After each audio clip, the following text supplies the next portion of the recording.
જય સ્વામિનારાયણ બધાને.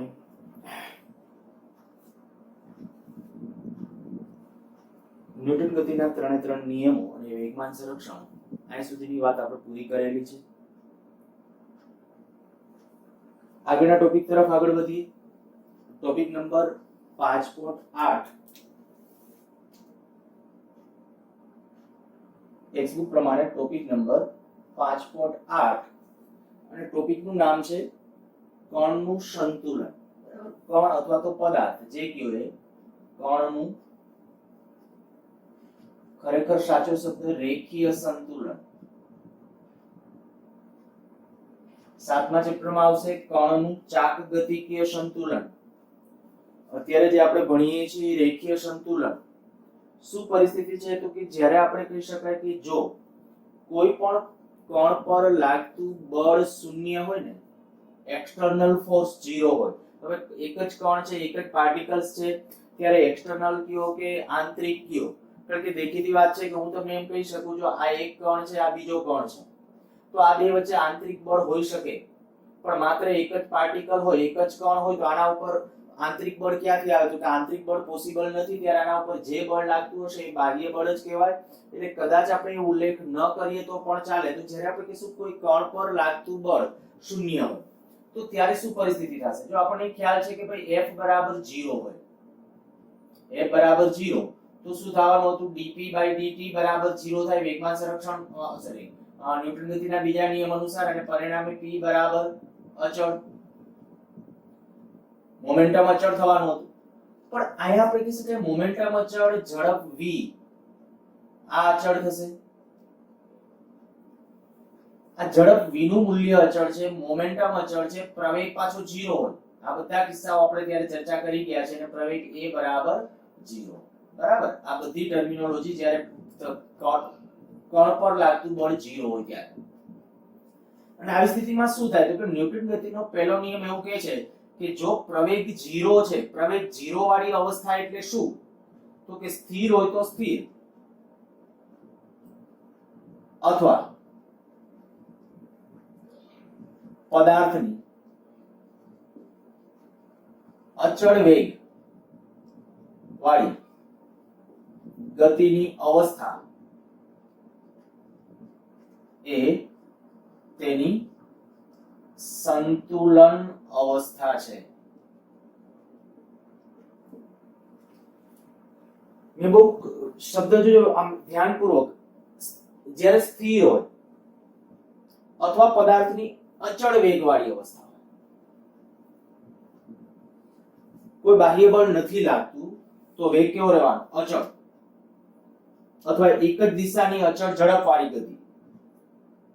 આ બંને અવસ્થા છે ને એકબીજાને સમતુલ્ય છે. કે શું કામ સમતુલ્ય? તો કે અહીંયા આપણે કહી શકાય કે જ્યાં સુધી બળ ન લાગે ત્યાં સુધી સ્થિર હોય સ્થિર, અને ગતિમાં હોય અચળ વેગે પોતાની ગતિ એમને ચાલુ રાખે. એટલે આપણે કહીશું કે ભાઈ જ્યારે કોઈ પણ પદાર્થ છે સંતુલનમાં છે અથવા રેખીય સંતુલનમાં છે તો એને વેગ હોઈ શકે. સાચું ખોટું? જો આપણા મનમાં કદાચ આમ ખોટું નહીતર બેસી ગયેલું છે, સીધું આપણે કહી શકાય કે ભાઈ સંતુલનમાં હોય એટલે સ્થિર હોય. મોટા ભાગે આપણે આવું માનીએ છીએ, સંતુલન એટલે સ્થિર. એવું જરૂરી નથી. સંતુલન એટલે સ્થિર એવો અર્થ નથી કહેતો હું. સંતુલન એટલે સ્થિર હોઈ શકે, અથવા પદાર્થ હોય તો કેવા વેગથી ગતિમાં હોય? અચળ વેગવાળી ગતિમાં હશે. જો હું કોઈ એક કણ માટે વાત કરું, એક કણ માટે, અચ્છા ડાયરેક્ટલી આપણે ચાલો અત્યારે કણની જ વાત છે તો એક કણ ને બે કણ એવું અલગ અલગ હેડિંગ નથી આપતો. સીધું કહીએ કે કણ પર જ્યારે બે બળો હોય તો બે બળોનું સંતુલન, બે બળોનું સંતુલન. આનો અર્થ શું થાય? માની લો કે આપણા પાર્ટિકલ્સ છે, આ કણ છે, એના ઉપર એક બળ છે આ બાજુ લાગે છે, દાખલા તરીકે F1, તો ફરજિયાત રીતે બીજું બળ છે એનાથી વિરુદ્ધ દિશામાં હોવું જ જોઈએ. કારણ કે એટલા માટે કે આના માટે જો હું F net કહું તો F net બરાબર કેટલું થવું જોઈએ? 0. અર્થાત કે F1 F2 બરાબર કેવું થવું જોઈએ? 0. અર્થાત કે આમ થવું જોઈએ F1 સદિશ બરાબર -F2 સદિશ. આને બાર આમ લખું તો આમ લખી શકું ભાઈ F1 નું મૂલ્ય બરાબર F2 નું મૂલ્ય. ત્યારે જો આ સાચું છે, આ સાચું, પણ આ ઋણ નિશાની કાઢી નાખું પાછું ખોટું થઈ જાય. એનો અર્થ એવો થાય મૂલ્યની દિશા બે સરખી. તો કે નહીં, જો એક કણ, કોઈ એક પાર્ટિકલ બે બળોની અસર હેઠળ સંતુલનમાં હોય ને તો શું પરિસ્થિતિ હશે? જો બે બળોની અસર હેઠળ સંતુલનમાં હશે ને તો એ બે બળોનું પરિણામી બળ કેવું થતું હશે? શૂન્ય. એટલે કે F1 F2 બરાબર 0 એક કન્ડિશન સાચી. આ બીજી કન્ડિશન આમ પણ લખી શકો. ત્રીજી આપણે કહી શકીએ કે એના મૂલ્યો છે સમાન છે. આમે કહી શકો. પછી બે કરતા જાજા બળો હોય. હવે આપણે કહીએ કે ત્રણ બળોનું સંતુલન. ચાલો એ આયા લખું છું.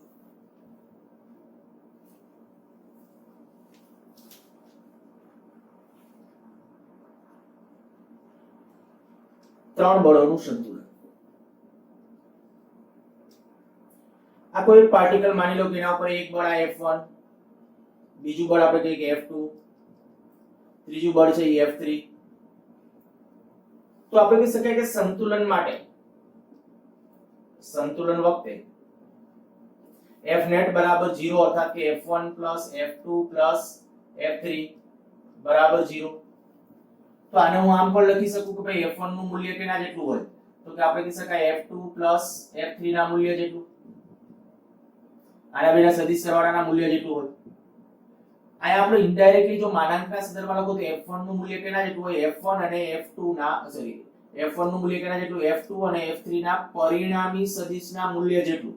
અને દિશા એનાથી વિરુદ્ધ હોય. અચ્છા આમ ન લખવું હોય તો આ કન્ડિશન પણ સાચી છે. F2 બરાબર -F1 સદિશ વત્તા F3 સદિશ. આ પણ સાચું. અચ્છા આમ ન લખવું હોય તો આ પણ સાચું. F1 F2. આમ પણ વિચારી શકો છો. હું તમને આમ કહી શકું ભાઈ આના જો આપણે મોડના સંદર્ભમાં માના અચ્છા એમાં આયા સામે લખી નાખું. ચાલો જ્યારે વાત છે કે ભાઈ આયા આ જો સરખું છે તો F1 નું મૂલ્ય કેના જેટલું હોય? તો કે F1 નું મૂલ્ય છે માનાંક F2 વત્તા F3. આયા માનાંક કરો તોય ભલે, ન કરો તોય ભલે. ન માનાંક કરો તો સદિશ ન કરો. પણ આયા ફરજિયાત માનાંક ને કારણ કે એવું ધ્યાન રાખજો જો ડાયરેક્ટ F2 અને F3 નો સીધો મૂલ્યોનો સરવાળો કરો તો F1 નથી. પણ F2 અને F3 નો પરિણામી મેળવી લીધા પછી એનું જે મૂલ્ય તો કે F2 અને F3 નો જે પરિણામી સદિશ છે ને એનું મૂલ્ય કેના જેટલું હોય? F1 જેટલું હોય.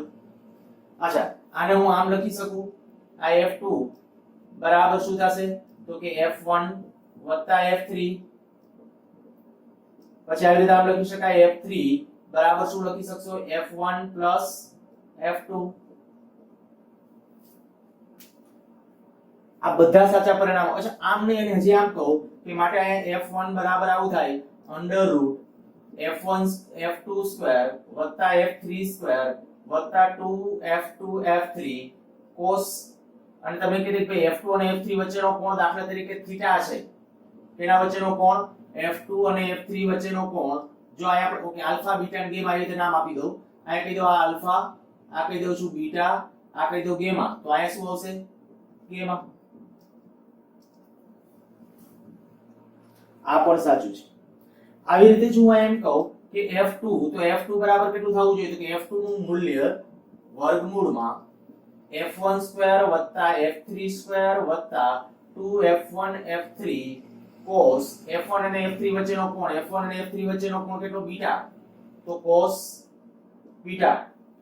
આ રીતે હવે F3 તમે લખી શકો. લખી નાખ્યો તમારી રીતે બોલી જાઉં છું √F2 square F3 sorry F2 square F1 square F2 square 2F1 F2 cos. એ બે વચ્ચેનો કોણ આલ્ફા તો cos આલ્ફા.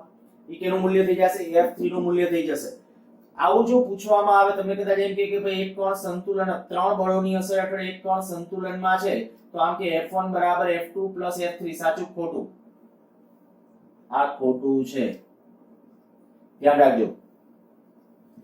કારણ કે કોઈ પણ બે બળોના મૂલ્યોનો સરવાળો એ ત્રીજાના મૂલ્ય જેટલો ન હોય. જો હું શબ્દો બોલું છું. કોઈ પણ બે બળોના મૂલ્યનો સરવાળો એ ત્રીજા બળ જેટલો નહીં પણ શું હોય? તો કે કોઈ પણ બે બળોના સરવાળાનું મૂલ્ય સદિશ સરવાળાનું મૂલ્ય. આ સદિશ સરવાળાનું મૂલ્ય. આ હું શું બોલતો હતો? બળોના મૂલ્યનો સરવાળો છે. આ બળોના મૂલ્યો લીધા પહેલા અને એનો સરવાળો કર્યો અને આયા શું કર્યું? તો કે બળોનો સદિશ સરવાળો કરી પછી મૂલ્ય લેવાનું છે. આ મૂલ્ય લેવું ઈ રીતે. તો આયા આપણે કહી શકાય કે આ પરિણામો સાચા છે એટલે આવું આ ધ્યાન રાખજો. હવે બે કરતા જાજા બળો પણ કદાચ ગમે એટલા 2 3 4 ગમે એટલા બળો સંતુલનમાં હોય ને તો તમને આ કન્ડિશન આવડવી જોઈએ. આમાં ક્યારે મૂંઝાવાની જરૂર નથી. કદાચ એક કરતા વધુ ગમે એટલા બળો હોય, માની લો હું કોઈક આવી કન્ડિશન ક્રિએટ કરું, આયા આ એક દ્રઢ આધાર છે, માની લો કોઈ એક કણ આ રીતે આમ બાંધેલ છે, એક આયા દોરી છે, આયા બીજી દોરી છે, આયા આપણે એક ત્રીજી દોરી છે, આયા એક પદાર્થ લટકે છે. આપણે હજી થોડું યંત્રશાસ્ત્ર આગળ ચાલુ કરશું એટલે આપણને આમાં ઓટોમેટિકલી બધી હજી વધારે ડીપમાં ખ્યાલ આવશે. પણ હું અત્યારે ખાલી આટલું કહું, માની લો કે આ દળ 5 કેજી છે, 5 કેજી, અને આ જે એંગલ છે ને 30 અંશ આપી દો. શું કર્યું છે? ખાલી આટલી વસ્તુ કે ભાઈ આ એંગલ નું મૂલ્ય આપી દીધું છે 30 અંશ, આટલો એંગલ. અને વધુમાં જે તમને કહી દઉં, ચાલો ટોટલ એંગલ આ જે છે ને 90 છે, કાટનું બનાવે છે.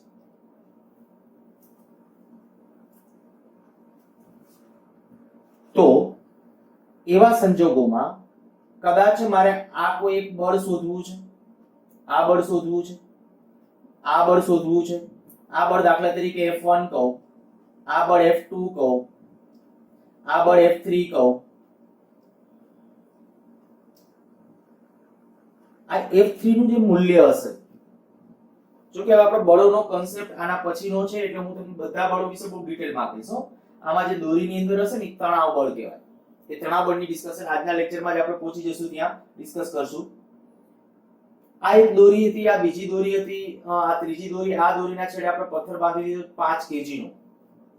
જો એ 5 કેજી નો પથ્થર બાંધી દો અને હવે તમને એમ કહું કે ભાઈ આમાં F1 F2 અને F3 ના મૂલ્યો કેટલા હશે, તો આ મૂલ્યો આપણને નક્કી કરતા આવડવા જોઈએ. તો શું વિચારશો? તો કે જો કોઈ પણ બળનું પરિણામી બળ 0, હા અચ્છા એક વસ્તુ આ તમે કહેતા ભૂલી ગયો કે જો આયા આ બળોનું પરિણામી 0 હોય ને તો હું આમ કહી શકીશ કે એના ઘટકો F1x, F2x, F3x બરાબર પણ 0 થાય, F1y, F2y, F3y બરાબર પણ 0 થાય. એ જ રીતે F3 બળનો z ઘટક 3z, F3 પહેલા બળ માટે, આ બીજા બળનો ઘટક જે બધામાં શું કર્યું છે 1 2 અને 3 એટલે આ આમ આવશે 1, આ મેં ભૂલ કરી છે, આ 1, આ 2 આવશે, z પ્લસ F3z બરાબર 0. આયા સદિશો ન કરવા, આ ઘટકો છે. મીન્સ કે જો કોઈ પણ બળનું પરિણામી બળ 0 હોય ને તો એના ઘટકોનો સરવાળો, x ઘટકોનો સરવાળો 0 થાય, y ઘટકોનો સરવાળો 0 થાય અને z ઘટકોનો સરવાળો પણ 0 થાય. તો સંતુલન વખતે આ પણ સાચું છે, ત્રણ બળોના સંતુલન વખતે સાચું છે. આ તો સાચું છે પણ એના ઘટકો માટે પણ આ પરિણામ પણ સાચું છે. તો આના માટે જ્યારે વિચારો આ કે અત્યારે આપણે સમતલીય બળો હશે એટલે ત્રણ ઘટકો જ નહીં હોય, z ઘટક તો લેવાનો જ નહીં હોય. માત્ર ને માત્ર આપણે જ્યારે લખીએ ત્યારે x અને y ઘટકોના સંદર્ભમાં જ્યારે યામાક્ષ પદ્ધતિ લઈ લો, હું એમ કહું ચાલો આ બધું ભૂસી નાખું છું, આ દાખલો જ ગણીએ છીએ. આ આકૃતિ આપણો ક્વેશ્ચન ટેગ આ રીતે આમ હતો કે આ F1 F2 અને F3 ત્રણે ત્રણ ગણવા. હું શું કરું છું, એ આકૃતિ ફરીથી આયા ડ્રો કરું છું.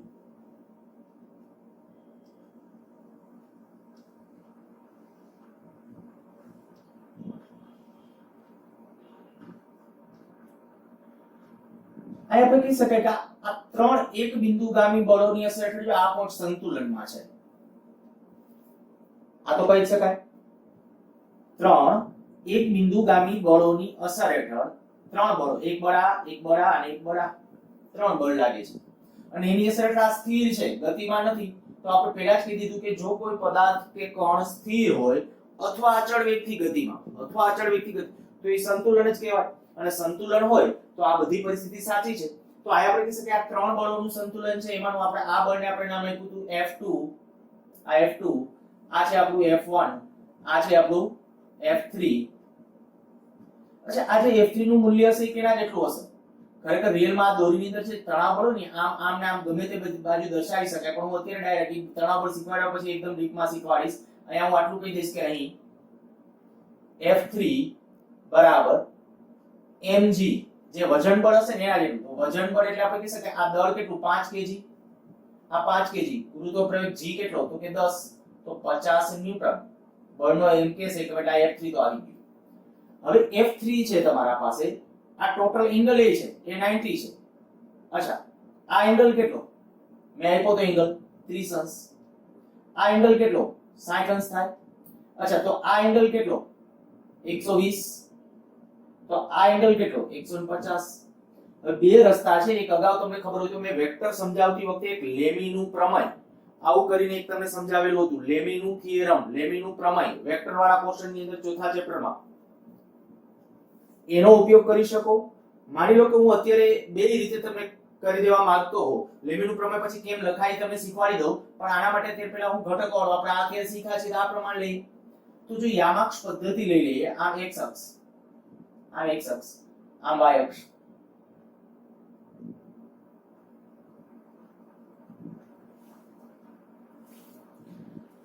આ ત્રણે ત્રણ બળના x ઘટકો, ત્રણે ત્રણ બળના y ઘટકો. હવે બને એટલું ટૂંકું કરવું હોય બરાબર, તો આપણને તો ખબર y ઘટકો, આમાં z ઘટકો નથી પડવાના, સમતલીય સદિશો છે. એટલે સમતલીય સદિશો એટલે સમતલમાં બે જ ઘટકો હોય x અને y, z ઘટક ન હોય. એટલે આમાં z ક્યારેક હોઈ શકે કદાચ, પણ સમતલીય સદિશો માટે ન હોય બરાબર. એટલે આ પરિણામ આમ સાચું છે, પણ ત્રણે ત્રણ માટે લખવાનું નથી, આપણે બે માટે. તો હું કહું કે આનો x ઘટક, આનો x ઘટક અને આનો x ઘટક. તો હું અહીંયા લખું, અહીં આ જે બિંદુ છે નામ આપી દઈએ એ બિંદુ સંતુલનમાં હોવાથી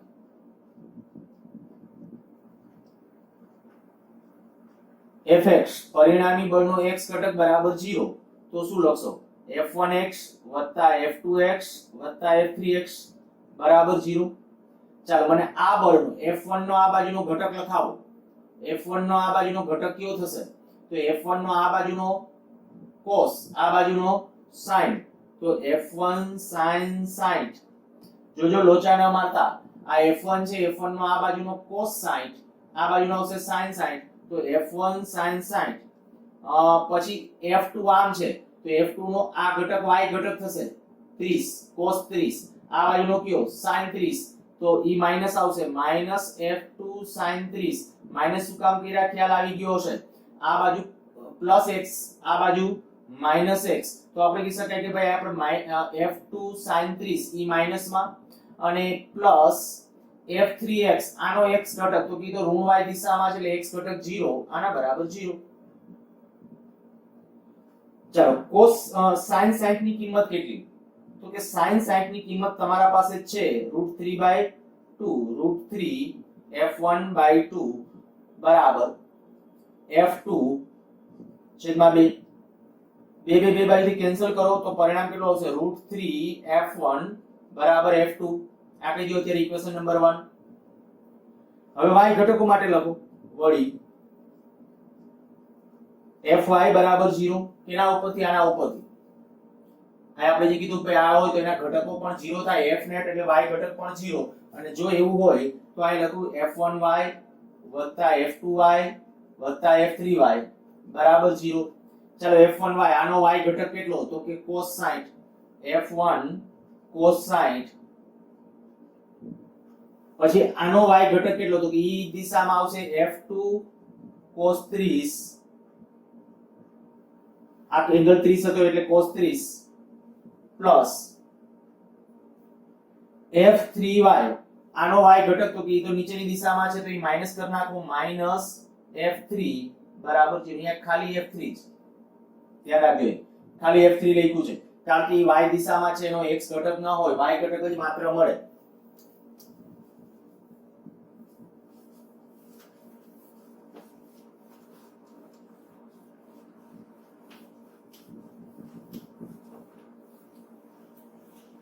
હવે મૂલ્યો લખી નાખીએ. f1 cos 60 ની કિંમત કેટલી? 1/2, તો f1/2 પ્લસ cos 30 ની કિંમત √3/2 √3f2/2 માઈનસ એ બોલ બાજુ લઈ લો f3 એનું મૂલ્ય તો જો કે ડાયરેક્ટ જાણતા હતા f3 આપણે પહેલા મળી ગયું 50 ન્યૂટન બરાબર તો એ 50 ન્યૂટન આ લખી નાખું ચાલો એટલે એકાદ સમીકરણ ઘટી જાય સીધું આ f3 ને બદલે કેટલું 50 આ સમીકરણ નંબર કીધો 2 હવે સમીકરણ તમારા પાસે 2 છે બંનેનો ઉકેલ મેળવવાનો છે જે આનું એક સ્ટેપ આજે આગળ લખી નાખું આવું થશે f1 √3f2 બરાબર 100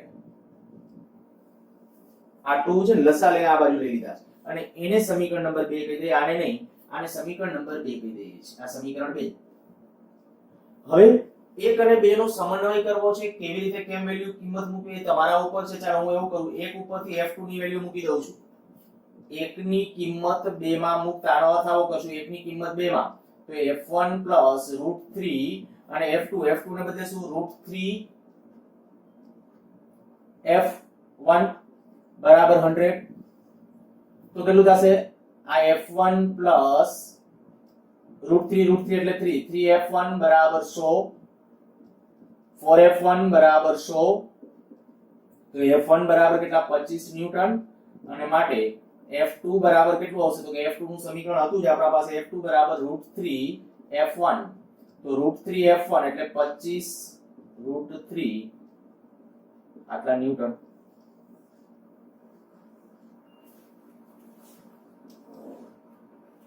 બીજી રીત લેમીનું પ્રમેય વેક્ટર વખતે આપણે ભણી ગયા છીએ કદાચ કોઈને ન ખ્યાલ હોય ને એવું કંઈ હોય તો આગળ તમે જોઈ શકશો લેમીનું પ્રમેય કેમ લખવાનું હોય અત્યારે તમને લખતા આવડી જશે બધાને શું કરવાનું હોય તો કે જ્યારે આ બળ લખું ને ત્યારે આ બે વચ્ચેનો જે એંગલ હોય બાકીના બે બળ વચ્ચેનો ખૂણો એની સાઈન એટલે આ રીતે આમ લખવાનું f1 આ f1 બળ લઉં છું તો છેદમાં શું આવશે છેદમાં sin આ એંગલ 150 લેમીનું પ્રમેય તમારે લખવું હોય તો લખી નાખજો લેમીના પ્રમેય અનુસાર પછી એ જ રીતે જો હું f2 લખું છું f2 તો f2 એના છેદમાં આ f2 લખીએ તો એની સામેનો એંગલ કયો આ sin 120 આ sin 120 એ જ રીતે જ્યારે હું f3 લખું તો f3 એના છેદમાં ઓલો એંગલ આવશે 90 sin 90 અને હવે જો હું આને જ આ f1 sin 90 + 60 બરાબર આ f3 એક પરિણામ અને પાછું આને આની સાથે સરખાવો f2 sin 90 + 60 નહીં 90 + 30 બરાબર f3 આયા 1 છેદમાં 1 કારણ કે sin 90 ની કિંમત વધે શું કર્યું છે આને આની સાથે જોડકું બનાવ્યું છે આનું આની સાથે બનાવેલું છે હવે f3 નું મૂલ્ય ઓલરેડી આપણા પાસે હતું 50 ન્યૂટન તો 50 ન્યૂટન અને આ શું થઈ જશે આ f1 cos થઈ જશે બીજું ચરણ આવશે જો ચરણને યાદ કરો તો આ આપણે કહી શકાય કે ભાઈ sin 90 + 60 તો આ થઈ જશે cos 60 બીજું ચરણ છે એટલે પ્લસ તો આના બરાબર આ કેટલું f3 એટલે 50 ન્યૂટન તો f1 બરાબર 50 ગુણ્યા cos 60 એટલે 1/2 તો 25 ન્યૂટન આ f1 સેમ વસ્તુ આયા f2 છેદમાં આ શું આવશે cos 30 આ f3 તો f2 બરાબર આ કેટલું હતું f3 50 અને આ આવશે √3/2 તો આપણો આન્સર આવશે 25 √3 આટલા ન્યૂટન જો આ ઈ આન્સર છે આ બીજી રીત આપણી લેમીનું પ્રમેય હંમેશા હું એટલે કહું છું કે થોડું કન્સેપ્ટ અને તમને ટૂંકું પડે તમને જે મજા આવે એ તમારું આ ઘટકોવાળી મેથડ એ કામની છે એટલા માટે આગળ જતા આપણે જે એનો ઉપયોગ કરવાનો છે આ ઘટકોવાળી મેથડ એટલે આપણે આના ઉપર પણ ફોકસ રાખશું પ્લસમાં જે કીધું એ પ્રમાણે લેમીનું પ્રમેય એના ઉપર પણ ફોકસ રાખીશું ઓકે એક ટેક્સ્ટ બુક નું ઉદાહરણ છે સાથે સાથે લઈ લઈએ રકમ એકદમ ઝાંખી છે પણ પ્રયત્ન કરીએ આકૃતિમાં 6 કિલોગ્રામ દળને 2 મીટર લંબાઈના દોરડાથી લટકાવેલ છે 6 કિલોગ્રામ દળને 2 મીટર દોરડાથી લટકાવેલ છે દોરડાના મધ્ય બિંદુ P એ 50 ન્યૂટનનું બળ સમક્ષિતિજ દિશામાં આકૃતિમાં દર્શાવ્યા મુજબ લગાડવામાં આવે છે. સંતુલન સ્થિતિમાં દોરડું ઉર્ધ્વ દિશા સાથે કેટલો કોણ બનાવશે? G નું મૂલ્ય 10 લેવાનું કીધું છે, દોરડાનું દળ અવગણો. ઓકે, આપણે એંગલ થીટા મેળવવો છે. આવું કીધું છે પહેલા કે આ એક દ્રઢ આધાર છે, માની લો ત્યાંથી 2 મીટર આમ લાંબુ એક દોરડું લટકે છે અને એના છેડે 6 કિલોગ્રામ દળનો એક બ્લોક છે. પણ પછી શું કરે છે, એ દોરડાને વચ્ચેથી બાંધી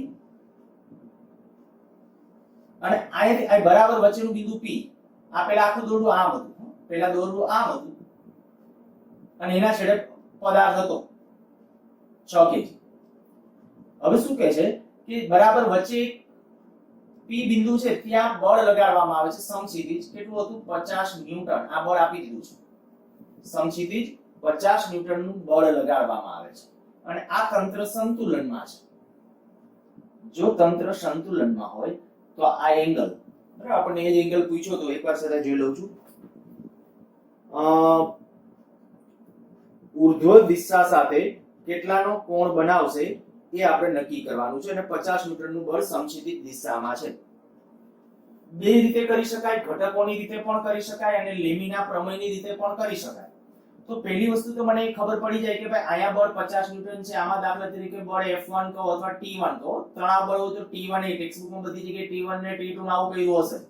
તમને છૂટ છે, તમારે જે રીતે દર્શાવવો એ રીતે. ચાલો આને T કહી દઉં છું. આમાં પણ એવી રીતે તણાવ બળ હશે તો આને T1 અથવા આપણે ડાયરેક્ટલી આમાં વજન બળ હશે 60 kg. આને હું અત્યારે T1 નામ આપું છું. ટેક્સ્ટબુકમાં પણ જે રીતે નામ આપ્યું એ રીતે તમે નામ આપી શકો છો. આ T2 અને આ 50 ન્યૂટન. આ ત્રણેયનો સરવાળો કેવો થાય? 0. અહીં P બિંદુ સંતુલનમાં હોવાથી તમે કહી શકો કે આનો આ તરફનો ઘટક અને નીચેનો ઘટક સરખા, બધાના ટૂંકમાં x x અને y y ઘટકો, બરાબર, એ 0 થવા જોઈએ. તો હું આટલું કહી દઈશ કે આ ત્રણે અને આ બંને હું તે તણાવ બળ T3 કહી દઉં છું. તો આપણે કહીએ કે Tx બરાબર 0, એનો અર્થ કે T1x T2x T3x બરાબર 0. T1x, ચાલો આનો x ઘટક નહીં, સોરી T1 આ છે તો આ બાજુનો કયો? cos, આ બાજુનો sin, T1 sin થીટા. આનો આ બાજુનો ઘટક x અક્ષની દિશાનો ધ્યાન રાખજો. આપણી x અક્ષ એટલે x અક્ષ આમ લેશું, આ x અક્ષ આમ y અક્ષ. તો આ જે T1 છે, T1 નો આ બાજુનો cos, T1 નો આ બાજુનો ઘટક T1 sin થીટા. T2 નો x અક્ષની દિશાનો ઘટક નથી અને આનો પ્લસ 50 ન્યૂટન બરાબર 0. તો એક સમીકરણ આવી ગયું T1 sin થીટા બરાબર 50 ન્યૂટન. આ સમીકરણ નંબર 1. અને આ જ રીતે Ty કે જે y ઘટક બરાબર 0, તો આમ લખીએ T1y T2y T3y બરાબર 0. ચાલો y ઘટકો લખો. તો આનો y ઘટક કેટલો? T1 નો y ઘટક ઉપર આવશે કેટલો? T1 cos theta. T1 cos theta. આનો y ઘટક કેટલો? તો કે -T2. આનો y ઘટક મળે જ નહીં કારણ કે x અક્ષની દિશામાં છે, તો આના બરાબર 0. હવે આ જે છે T1 cos થીટા બરાબર T2. T2 નું મૂલ્ય કેટલું આવશે? તો કાંઈ કહી શકાય T2 બરાબર 60. T2 બરાબર mg થવાનું ને પહેલા. આપણે આગળ દાખલામાં કીધું એની જેમ કે આ T2 નું મૂલ્ય કેટલું છે? વજન બળ છે એના જેટલું. તો આ 6 ગુણ્યા 10 એટલે કેટલા ન્યૂટન? 60 ન્યૂટન. તો આ આપણે કહી શકીએ કે આના બરાબર આવશે કેટલું આવશે? 60 ન્યૂટન. T1 cos theta. તો જો એંગલ મેળવવો છે તો એક પરિણામ આપણા પાસે આ છે, બીજું પરિણામ આ છે. બેનો ડાયરેક્ટલી આપણે કંઈક ગુણોત્તર લઈ લો. અચ્છા, તણાવ બળ કદાચ મેળવવાનું કીધું તો એ આવડવું જોઈએ. બે સમીકરણો છે, બે ચલ છે, એક T1 અને થીટા મળી જઈ શકે. હું આવું કરું છું, બેનો ગુણોત્તર આ 1 આ 2, 1/2 લેતા. જો 1/2 લેશો તો આના છેદમાં આ લેશો એટલે T1 કેન્સલ. tan થીટા બરાબર 50/60 એટલે કે 5/6. તો આના ઉપરથી કહી શકો થીટા બરાબર tan ઇન્વર્સ 5/6. આ થઈ જશે એંગલ. પછી તમે નેચરલ સાઇનમાં ને એમાં જોઈ અને એનું સાદું રૂપ છે એ આપી શકો છો. તો આ થઈ ગયું એક બિંદુગામી બળોનું સંતુલન. ઘણી વખત આને હું અત્યારે શબ્દ પ્રયોગ કર્યો એક બિંદુગામી બળ, બરાબર. તો એક બિંદુગામી બળોનું સંતુલન જ બોલાય, કારણ કે આપણે એક કણ કે એક બિંદુ ઉપર લાગતા બળનું ડિસ્કશન કર્યું છે, એટલે આ એનું સંતુલન છે. તો એક બિંદુગામી બળોનું સંતુલન, ત્યારે એવા સંજોગોમાં શું કરો, ઘટકોની રીત, અને જો ત્રણ બળો સંતુલનમાં હોય તો લેમીનું પ્રમેય પણ ચાલે. આમાં પણ તમને એમ થાય કે લેમીના પ્રમેયનો ઉપયોગ કરી અને મારે સાદું રૂપ આપવું છે તો આપી શકો છો. લેમીના પ્રમેય પ્રમાણે તમારે શું કરવું પડે, તો કે અહીંયા આપણે કહી શકીએ આ બળ લખો તો આ એંગલ લખવાનો. પણ હવે અહીંયા એક કામ કરજો, ટ્રાય કરજો બધા. આ એંગલ કેટલો થશે 180 - θ. આ એંગલ કેટલો થશે 90. આ એંગલ કેટલો થશે 90 + θ. 90 + θ. તો લેમીનું પ્રમેય લખી અને એના રૂપાંતરણો કરશો અને એની મદદથી જો તમે થીટા ગણશો તો થીટા આન્સર છે એ આપણો આજે ટેક્સ્ટ બુક નો હોય એ જ બેઠે બેઠો આમાં કેલ્ક્યુલેશનો ચેક કરી લેવા, બરાબર. મેં આ તો બધું એઝ ઇટ ઇઝ કોઈ ચેન્જ વિના લખ્યું ટેક્સ્ટ બુક. પણ એ ડાયરેક્ટલી ટેક્સ્ટ બુકમાં પણ શું કર્યું હશે અને આપણે ટૂંકું જ કરવાનું. આ તો અત્યારે પહેલી વખત દાખલા ગણતા હોય ત્યારે ઓકે, આ બધું લખ્યું ઘટકો બરાબર 0, પછી નહીં લખી, સીધું આમ જ શું કરવાનું, તો કે આનો આ બાજુનો ઘટક, જેટલા ઉપર ઘટકો હોય એ ઉપર, નીચે હોય બીજી બાજુ, સીધું આ જ. આનો આ બાજુનો ઘટક બરાબર નીચે બળ કયું છે એ નીચે તરફ, બરાબર. સો આનો આ બાજુનો ઘટક cos અને નીચે બળ કેટલું sin. આ સીધું સમીકરણ. એવી રીતે આ બાજુનું બળ બરાબર આ, તો આનો આ બાજુનો ઘટક કયો T1 sin. T1 sin આપણે લખ્યું અને આ બાજુનું બળ જે બસ સીધા ઇક્વેશનો આવી જાય. એટલે જેમ તમારી આમાં માસ્ટરી વધતી જશે એટલે આ પ્રશ્નો સાવ સિમ્પલ અને સહેલા, દરેકે દરેક સ્ટુડન્ટને આવડે. એ ઘટકો પાડતા એક આવડવું એ એક આવશ્યક શરત છે. તો આ થયું બળોનું સંતુલન. ફરીથી એકવાર હું તમને આટલું કહી દઉં કે જ્યારે બળો સંતુલનમાં હોય ત્યારે, અથવા તો એક બિંદુગામી બળો સંતુલનમાં હોય ત્યારે શું કહેવાય, તો કે ત્યારે પદાર્થ છે એ કાં તો સ્થિર છે અને કાં તો પદાર્થ અચળ વેગી ગતિમાં છે. ત્યારે એનો પ્રવેગ કેવો હોય, 0 હોય, વેગ કેવો હશે, અચળ હશે. આ કેટલીક બાબતો. બીજું આપણે કહી શકાય કે જેટલા બળો છે, એક બિંદુગામી એવા 2 બળો હોઈ શકે, એક બિંદુગામી એવા 3 બળો હોઈ શકે કે એથી વધુ બળો હોય. બધા બળોના સદિશ સરવાળાના મૂલ્ય જેટલું હોય. ફરીથી બોલું છું, જ્યારે એક કરતા જાજા બળો સંતુલનમાં હોય ત્યારે શું કહેવાનું, કોઈ એક બળનું મૂલ્ય બાકીના બધા બળો. આવું શું કામ બોલું છું, તો હમણાં મેં કીધું હતું કે ભાઈ બધા બળોનું જો પરિણામી 0 હોય, દાખલા તરીકે 4 બળો છે, 5 બળો છે, જેટલા બધા બળો હોય, આ 4 બળોનું પરિણામી 0 છે, તો શું કહેવાય, આમ કહેવાય F1 બરાબર -F2 + F3 + F4. તો આ શું થયું, તો કે આ જે એક બળનું મૂલ્ય કેના જેટલું હોય, તો કે બાકીના બધા બળોના સદિશ સરવાળા ના મૂલ્ય જેટલું. બળોના મૂલ્યના સરવાળા જેટલું નહીં. આવું ભૂલથી ક્યાંય સમજાય કે ખોટું અર્થઘટન ન થાય. કેટલાક સીધું આમ બોલી નાખે કે બળોના મૂલ્યના સદિશ સરવાળા જેટલું, તો ખોટું છે સ્ટેટમેન્ટ. હું શું બોલ્યો, બળોના સદિશ સરવાળાનું મૂલ્ય.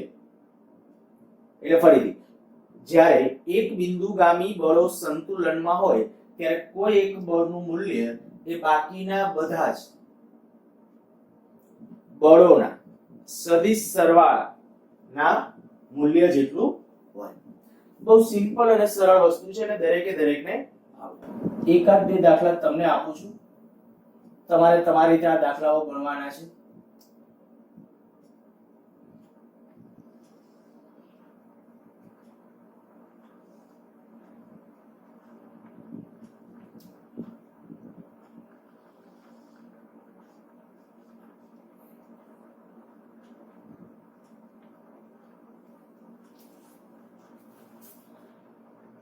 અહીં દાખલા તરીકે આપણું દળ છે 5 kg, 5 kg દળ. અહીંયા એક એંગલ તમને આપી દઉં છું. ઓકે, એક બીજો એંગલ આ 90 ટોટલ, આટલો ટોટલ એંગલ 90 અને આ છે 120, 120 ને 150, 150 અંશ. તો આપણો ક્વેશ્ચન આ F1, F2 અને F3.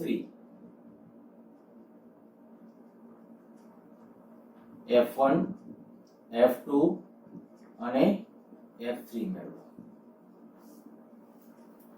અચ્છા ચાલો હજી એકાદ દાખલો આપી દો.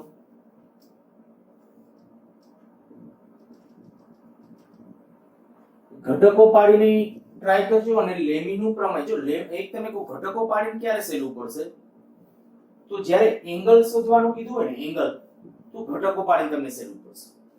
પણ આવા બળો મેળવવાના હશે ને તો લેમીનું પ્રમેય સહેલું પડશે. એંગલ મેળવવાનો હોય, આપણે હમણાં ટેક્સ્ટબુકનો દાખલો ગણ્યો તો ઘટકો પાડીને તમને વધારે સહેલું લાગશે. બે થાશે, બે દાખલા બધી રીતે થશે બરાબર. આપણે જે કે એંગલ શોધવાનો હોય તો એ ભલે અને બળો શોધવાના હોય તો, પણ જેમ કીધું તમને સરળ પડે તમારી રીત.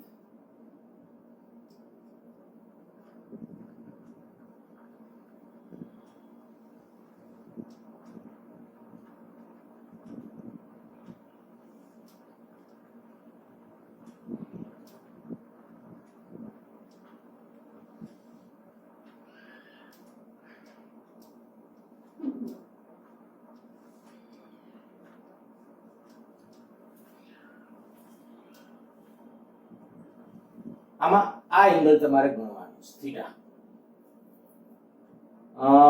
આયા બળ તમને આપી દઉં છું. આયા બળ કહી દઈએ 100 ન્યૂટન અને આયા દળ કહી દઈએ 5 કેજી. આમાં તમારે થીટા ગણવાનું છે. સંતુલન વખતે થીટા ગણો અને એવી રીતે આમાં શું ગણવાનું છે, સંતુલન વખતે F1 F2 અને F3 ગણો. સારું, હવે થોડી વાર માટે છે એ વધારાનો કોઈ નવો ટોપિક શરૂ નથી કરતો. નેક્સ્ટ લેક્ચર વખતે છે આખું બધું બળોનું ફંડામેન્ટલ જે 5 પ્રકારના બળો લેવાના છે, આપણે ખાસ એના વિશે ડીપમાં જવાનું છે, એની શરૂઆત કરી દેશું. આ બે દાખલા છે વ્યવસ્થિત રીતે હોમવર્કમાં કરી નાખજો.